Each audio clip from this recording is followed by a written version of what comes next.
तबीयत अचानक ऐसी बिगड़ गई है। डॉक्टर मुन्ना साहब बरबट्टा से आकर कई गोलियां खिलाए हमको, और देखिए अब कैसा हालत होता है। यहाँ के जिम्मेदार बोला कि यही नहीं कई एक प्रोग्राम दिए हैं।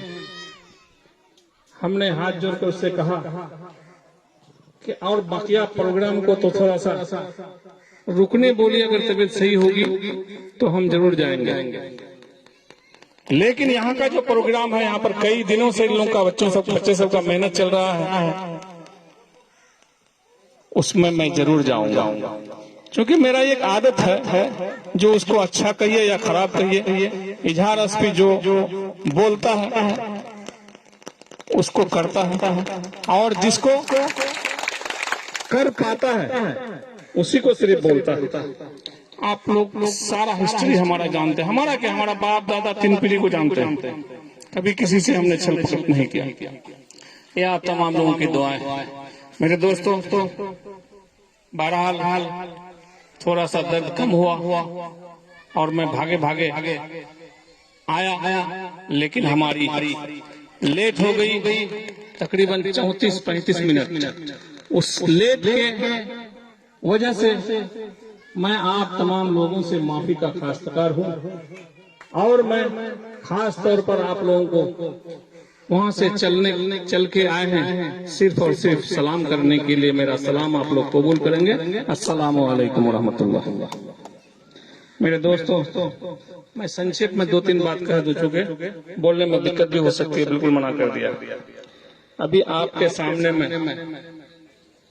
कई महीनों में कई मरहला आया जिसमें मर्द ही नहीं औरतें भी परेशान हुई। सबसे पहले हमारे हिंदुस्तान की कानून को नहीं, पूरे दुनिया का कानून जो कुरान शरीफ में लिखा हुआ उसको बदलने का काम किया। हमने चुप रहा। उसके बाद NRC CAA का कानून लगाया, और मैं समझता हूं कि हमारे गार्जियन, हमारे बिहार के मुखिया जनाब नीतीश कुमार जी अगर वोट नहीं देते तो हम लोगों को ये बात कोई नहीं कहता कि हिंदुस्तान छोड़ के पाकिस्तान जाओ। ये कानून जब पास हुआ, हैदराबाद से एक मर्द मुजाहिद जो थे हमारे पार्टी के सद जनाब बैरिस्टर असदुद्दीन साहब, उसका फोन आया और हम लोगों पर बतौर हुक्म के ये बात कहे। अख्तरुल ईमान साहब से भी बात हुई, उसको भी यही बात कहे कि हम लोग मुंह में हाथ देकर न बैठे। हम लोगों का ये आदत है कि जुल्म के खिलाफ में आदत उठनी चाहिए। लिहाजा आप लोग आज से ही बगावत और धरना प्रदर्शन का काम किए। मेरे दोस्तों, बिहार में कहीं पर प्रदर्शन नहीं हुआ था उस वक्त। हम और किशनगंज के विधायक जनाब कमरुद्दीन साहब गांधी चौक किशनगंज में हम लोगों ने उसका पुतला जलाया। पहली बार बिहार में कोई नहीं किया था। आप लोग भी शायद बच्चा सबका टच वाला मोबाइल में देखे होंगे।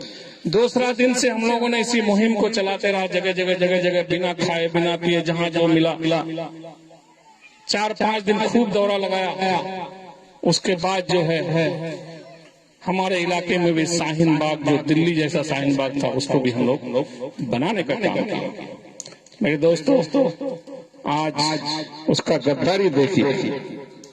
अपने MLA को उस दौरान हम लोगों के जुलूस में, हम लोगों के धरना प्रदर्शन में भेजता था।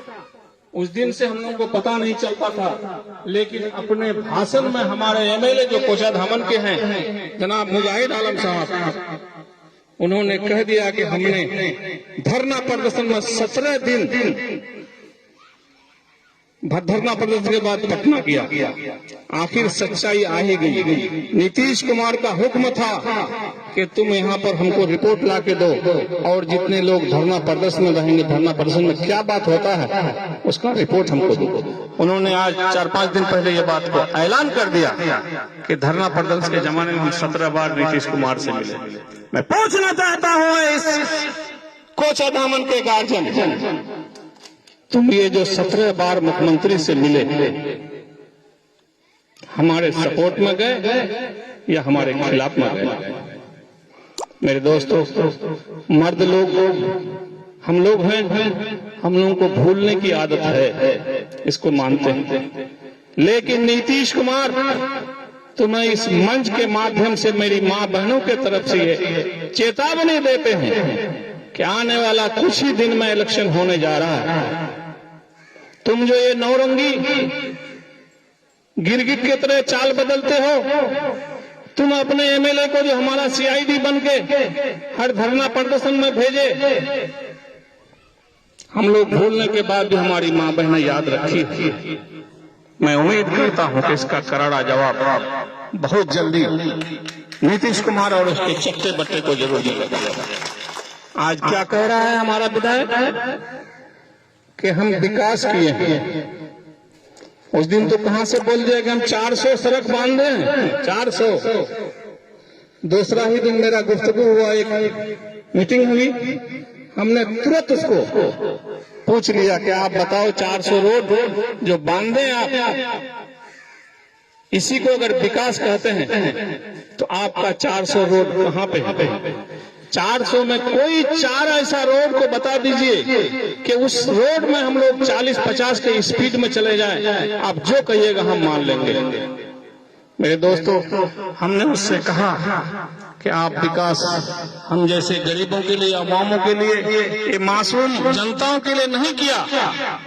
आप विकास अगर किए हैं तो सिर्फ और सिर्फ अपना पॉकेट भरने के लिए, अपने लोगों का चेहरा में चमक लाने के लिए और हमारे इलाके में जितने लोग हैं सबका बेवकूफ बनाने के लिए ये बात बोलते हैं। ये बात जब हमारे एमएलए साहब सुने, उसके 5वां दिन उन्होंने मीटिंग किया और मीटिंग में बोला कि मुझे छेड़ो मत, नहीं तो छोड़ूंगा नहीं। मैं पूछना चाहता हूं कि तुम मुझे क्या नहीं छोड़ोगे? तुम अगर दुनिया में आए हो और मुझे नहीं छोड़ना चाहते हो तो मैं तुम्हारा इस चैलेंज को एक्सेप्ट करता हूं, क्योंकि तुम अगर हमको नहीं छोड़ोगे तो हम भी कोई डब्बा का दूध पी करके इतना बड़ा नहीं है। तो क्या सोचा है हमारे लोग आज इस सरजमीन पर, खास तौर पर कोचा धाम किशनगंज में कई महीनों से अपने सीना और कलीजा को बड़ा उतना किया है कि तुम्हारा आका जो बोलता था कि 56 इंच सीना हो गया है हमारा।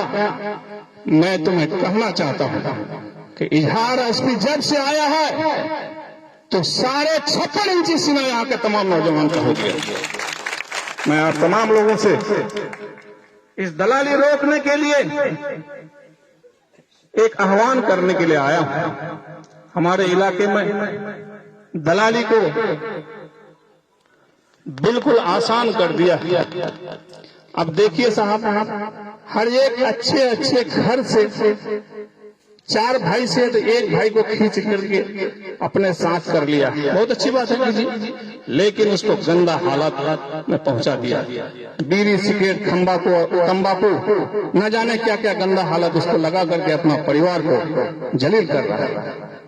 मैं आप तमाम लोगों से इस सब चीज से बचने के लिए आप तमाम लोगों को थोड़ा सा अज़्म लेना पड़ेगा। मेरे दोस्तों, हमारे बीच, हमारे इलाके में हमारे दलित भाई भी, खास तौर पर हमारे एक दलित भाई हमारे बगल में बैठे हुए हैं। मैं आप लोगों को बता दूं कि अभी कुछ दिन पहले 5 तारीख को राम मंदिर का शिलान्यास किया। सारे लोगों को बुलाया, लेकिन हिंदुस्तान का जो बड़ा कुर्सी है, जिसका नाम पद से राष्ट्रपति कहा जा रहा है, उसका नाम है राम नाम कोविंद, उसे बुलाया नहीं गया। मेरे दोस्तों, मैं उन तमाम दलित भाई से कहना चाहता हूं कि अगर दलित भाई आपके मंदिर में जाता तो आपका मंदिर अशुद्ध हो जाता, फिर धोना पड़ता। इसलिए आप हमारे बिहार के महामहिम राष्ट्रपति को दावत नहीं दिया, उसको आने के लिए रोका। क्या यही आपका इंसाफ है? आपका मुख्यमंत्री ये कहता है कि सबके साथ सबका विकास, और ये कह रहा है कि बेटी बचाओ बेटी पढ़ाओ। मैं पूछना चाहता हूं नीतीश कुमार जी से कि जब से ये नारा दिए हैं, हजारों बेटियां बेआबरू हो गई है, जगह जगह उस पर गलत काम किए हैं, उसकी आबरू गई है। आप तमाम लोगों को डेली का न्यूज मिलता होगा। मैं फिर इस बात को कह देना चाहता हूं कि ऐ नीतीश कुमार, तुम जो ड्रामा किए हो, तुमसे भी कोई यहां पर अनजान नहीं है, क्योंकि हमारे बाल बच्चे का, हमारे लोगों का तुमने 15 साल का जिंदगी को बर्बाद किया। किसी भी आदमी के लिए अपना जिंदगी को संवारने के लिए सिर्फ और सिर्फ 15 साल काफी है। मेरे दोस्तों, उन्होंने 15 साल को बर्बाद किया और हमारे बच्चे बाहर में रहे। आखिर में वो दुश्मनी एक सजा लिया कि जो लोग लॉकडाउन में घर जाओगे, तुम्हारे लिए गाड़ी नहीं है तो फलना नहीं है, और बाद में जब लेकर के आया तो कटिहार और जो है पटना में उतारा, लाठियां बरसाई हमारे लोगों के पर। वहां से जो लाया कोचा धामर में लाकर हमारे अच्छे अच्छे लोग जो बीमारी नहीं थे उसको क्वारंटाइन सेंटर में रखा। बहुत अच्छी बात। हम लोगों ने भी कहा कि ठीक है भाई, क्वारंटाइन कर लीजिए 14 दिन का। लेकिन मेरे दोस्तों, हमारे लोगों के साथ में क्वारंटाइन सेंटर में क्या दुर्व्यवहार हुआ, हम समझते हैं इसमें जो लोग हैं वो लोग गवा देंगे। उसके दर्द में कंधे से कंधा मिलाने के लिए हमने सारे लगभग क्वारंटाइन सेंटर में उसका जाके हाल चाल लिया। मेरे दोस्तों, आप कम से कम इस बात का तो गवाह होंगे। उससे पहले हमने इलाके के हमदर्द लोगों का इंतजार किया, जब कोई नहीं किया, एक बैग उठ करके हमने सुप्रीम कोर्ट में, ये मौजूदा सरकार के खिलाफ में सुप्रीम कोर्ट में मैंने केस किया। मैं आप तमाम लोगों से गुजारिश करता हूं कि आप लोग हमारा सेहत के लिए दुआ करें, ताकि हम इस जालिम सरकार को जरूर से जरूर इंशाअल्लाह सजा दिलाएंगे। मेरे दोस्तों, वक्त की कमी है। दलित भाई से भी कहना है कि आप लोग इस बात को हमारे दलित महिलाओं से भी पहुंचाइए, सिर्फ वोट के लिए कहना। आप लोग भी वही हो जाएंगे जैसा शिकार हम लोग हुए।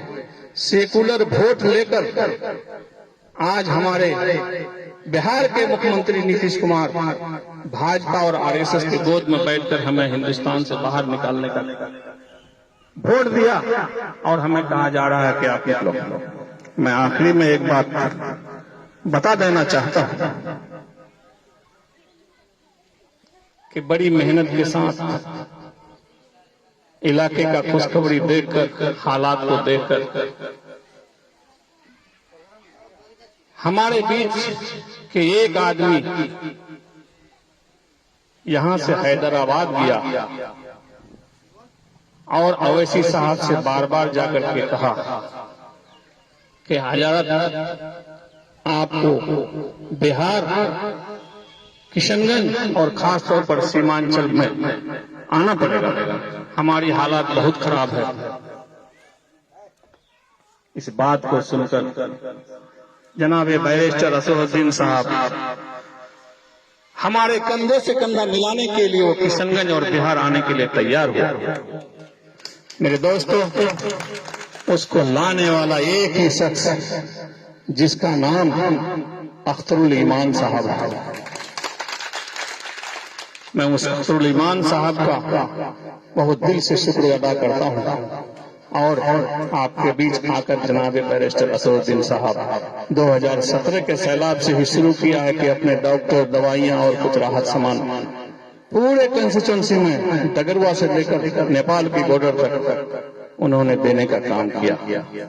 आज हम लोगों को क्या चाहिए? हमारे बीच इसी सरकार के कुछ लोग आपके सामने में आएंगे और कहेंगे कि ये पार्टी अच्छा नहीं है, ये भी कहेंगे कि ये पार्टी सिर्फ मुस्लिमों का है। मैं उससे कह देना चाहता हूं कि हमारे इलाके के भी बहुत लोग हैदराबाद में रहते हैं। इत्तेफाक से जनाब बैरिस्टर असदुद्दीन के भाई उसी जगह विधायक भी हम लोग गए तो नहीं है, सुनते हैं कि वो अवैसी साहब के छोटा भाई अकबरुद्दीन अवैसी जितना मोहब्बत मुसलमानों से करता है उससे कई गुना मोहब्बत हमारे दलित भाई और हिंदू भाइयों से करता है। ये बात आप छुपने की नहीं है, आप छुपा नहीं सकते। इसलिए हम लोग मार खाए हुए हैं, बर्बाद हुए हैं, ठगे गए हैं। मैं आप तमाम लोगों से एक बात कहने के लिए आया कि 74 साल हम लोगों ने ठगा गया। कितना गया? 74 साल। 40 साल तो सोनिया जी और इंदिरा जी के काल से हम लोग गए ठगे, फिर लालू जी भी 15 साल ठगे गए, और फिर हमारे बिहार के मुख्यमंत्री जो डुगडुगी बजाते हैं हमसे धोखा करके हमारा वोट लेकर के हमारा पीठ में छुरा भोंक कर भाजपा के गोद में बैठा है। सब मिला करके 74 साल हुआ। मैं आप तमाम लोगों को एक बात बता देना चाहता हूं कि जब हम 74 साल ठगे गए तो 5 साल हम लोग और ठगे जाएंगे। जनाब बैरिस्टर असदुद्दीन साहब हमारे अगर खरा नहीं उतरेंगे तो 6ठा बार उसको वोट नहीं देंगे। तुमको कहेंगे तुम हैदराबाद से। हम लोगों को भूख सहने की बहुत आदत है, जुल्म सहने की बहुत आदत है। हम लोग अपने आप को मजबूत कर लिए कि चलाओ हम पर लट्ठी, कितना तुम चलाओ, कितना तोपा तुम्हारे पास है। मेरा सीना भी बुलेट प्रूफ है, इसलिए मैं 74 साल ही नहीं, एक मरतबा लॉटरी खेलेंगे और 5 साल के लिए। उस 5 साल में अगर अवैसी साहब का आदमी या अवैसी साहब की सरकार अगर हमारा दुख दर्द में सांस नहीं हुआ तो यही समझ लें कि हम लोग 74 और 5 79 साल चले गए। लेकिन उसका जो किरदार देखा गया अब तक है, हम लोगों को खासतौर पर किसान जिला वाले को एक बार अवैसी साहब को देखना चाहिए। अगर आप लोग इस काम को अंजाम देने के लिए तैयार होते हैं तो मैं आपको एक अंदर की बात और बता दूं कि इस बार जो सरकार बनने जा रही है वो ये कहेंगे कि सरकार भाजपा का बनेगा, राजद वाला कहेगा कि सरकार हमारी बनेगी, कांग्रेस वाला और जितने दल हैं सब कोई कहेगा हमारी बनेगी। अवैसी साहब से हमारी बात हुई है। अवैसी साहब उस दिन साफ तौर पर कह दिया है कि इजहार एसपी साहब, बेशक हम 12-13 ही 10 ही सीट लेकर के आए, मेरे बिना बिहार का सरकार नहीं बनने वाला है, इसलिए किसी के धोखे में नहीं आना। हमारा अगर 5 सीट 10 सीट 15 सीट भी अगर आता है, 2 सीट तो आएगा ना, 1 सीट अभी आया है ना, पूरे पार्लियामेंट को हिलाया कि नहीं हिलाया। इसलिए मेरे बिना बिहार सरकार इस बार नहीं बनने वाला है। लिहाजा आप लोग बिल्कुल और बिल्कुल पुष्ट मजबूती से बात कीजिए और लोगों को यह दिलासा दीजिए कि हमारे बिना बिहार सरकार अपना हुकूमत नहीं बना सकती। मेरे दोस्तों, आप लोगों का समय बहुत लिया। मेरे सामने में 9 मुद्दा और बाकी रह गया। चूंकि मुझे बोलने के लिए कम कहा गया है, इंशाअल्लाह रहमान बाकी का बचा हुआ बात जो आपके हक में, आपके लिए है, आपके इलाके के लिए है, आपके यहाँ पर जो बदहाली मची हुई है, यहाँ पर जो झूठों की सरकार आकर के हम पर हुकूमत कर रहा है, उसको उठाने के लिए, उसको भगाने के लिए हम लोगों ने एमआईएम वाले अज़्म लिए हैं। मैं उम्मीद करता हूं कि आप लोग भी साथ में मेरे रहेंगे इंशाअल्लाह। मेरे दोस्तों, आपसे इसी बात के साथ मैं रुखसत होना चाहता हूं, एक बात कहते हुए कि आप तमाम लोग को ये बात पता था कि इजहार अस्फी साहब बीमार थे। 1 महीना 4 दिन घर में रहा। जब कुर्बानी से 1 दिन पहले डॉक्टर जकी अतर साहब, जो आप लोग नाम सुने होंगे, किशनगंज में हमारा 3रा नंबर का साला भी है और मेरी सरज भी है, दोनों डॉक्टर। 1:30 बजे रात में जब मैं उठता था, बैठता था, नींद नहीं आती थी, अपने रूम में था, तो जकी अतर साहब का फोन आया कि मेहमान, आप सुना के बहुत परेशान हैं। बोले भाई परेशान नहीं है, लेकिन चैन नहीं आ रही है। हमारे वालिद साहब कह के गए थे कि बेटा अपने आसपास में, दाहिना बायां में, अपने इलाके में हर आदमी का तुम साथ लेके चलना, कंधे से कंधे मिला के चलना। मुझे उसी बात का डर लग रहा है। तो जकी अतर साहब क्या बोले 1:30 बजे रात में कि मेहमान आप इत्मीनान रहिए, आपको जो बीमारी है, जितना बड़ा बीमारी आप है, ऐसा बीमार को हम लोग महीनों महीना हॉस्पिटल के आईसीयू और वेंटिलेटर में रखते हैं, तब भी ठीक नहीं होता है। 1-8% बचता है तो बचता है, लेकिन आपका सारा ब्लड वगैरह कल हम लोग जांच करके रिजल्ट मंगाए हैं, आज रिजल्ट आया है। पता नहीं अल्लाह ताला कितना आप पर मेहरबान है, कितने मजलूमों का दुआ है, कितने गरीब का दुआ है कि आप बड़ा हॉस्पिटल में नहीं जाकर के घर में क्वारंटाइन करके अपने बीमारी को, कोविड जैसा बीमारी को भगा दिया। मेरा आंख चलबल चलबल हो गया, मेरी हिम्मत आधा बढ़ गई 1:30 बजे, 1:45 बजे रात में।